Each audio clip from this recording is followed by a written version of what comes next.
तो देखो आज हम क्या पढ़ने वाले हैं, जाति मान और स्थानीय मान। तो यहाँ पर देखिए हम जाति मान है क्या और स्थानीय मान है क्या। पहले इन दोनों में अंतर हम देखेंगे कि जाति मान है क्या और स्थानीय मान है क्या। तो अब देखो जाति मान और स्थानीय मान में क्या अंतर है यही हम देखेंगे। देखो यहाँ पर देखो जाति है और ये स्थानीय। ये स्थान से तो पता चल रहा है कहाँ का है, स्थान के बारे में बताया जा रहा है, और ये जाति के बारे में, जिस जाति का है। अगर मान लो अगर हम कह दें कि ये मार्कर है तो इसको हम क्या पेंसिल बना सकते हैं? नहीं बना सकते ना, यानी इसकी जाति क्या है, मार्कर है। तो जैसा जैसा रहेगा वैसे ही आएगा, और इसका स्थान बताया जाएगा कि हाँ ये कितना दूरी पर है या कितना नजदीक है। इसका स्थान देखो, जाति मान अगर मान लो 5 का बोले, अब देखो 5 का शकल चेंज कर सकते हैं नहीं, तो इसका जाति मान क्या होगा, 5 होगा।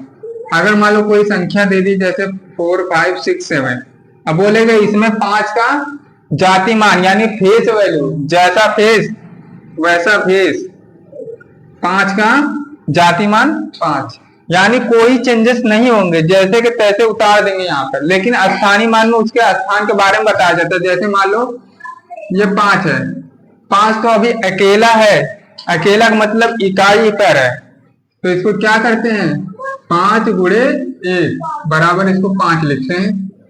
सेकंड में देखो अगर यही संख्या ऐसे लिख दिया 4 5 6 7 में 5 का स्थानीय मान बताओ, तो देखो 5 तो यहाँ रहा, तो इसको हम 5 लिखेंगे। अब देखो इसके पीछे कितना संख्या, इकाई दहाई सैकड़ा पर है, यानी 100 पर है, तो किससे गुणा करेंगे हम, 100 से। तो कितना आएगा, ये 5 एकम 5 और ये 2 0।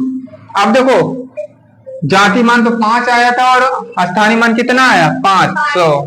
अब देखो जाति मान जैसा का तैसा, लेकिन स्थानीय मान में देखो उसके स्थान के बारे में बताया जाता है। देखो इकाई दहाई सैकड़ा पर है तो 100 से गुणा। अगर यही बोले कि 4 का बताओ, तो 4 का देखो यहाँ पे 4 गुणे, अब देखो 1 2 3, इकाई दहाई सैकड़ा हजार, हजार है तो 1000 लिखो और गुणा कर दो, 4 एकम 4, और इसके पीछे कितने 0, 3 0। अब देखो ये हो गया स्थानीय मान।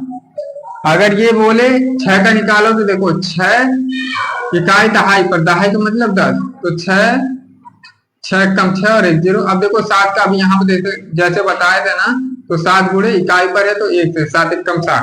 ये रहा हमारा स्थानीय मान और ये रहा जाति मान।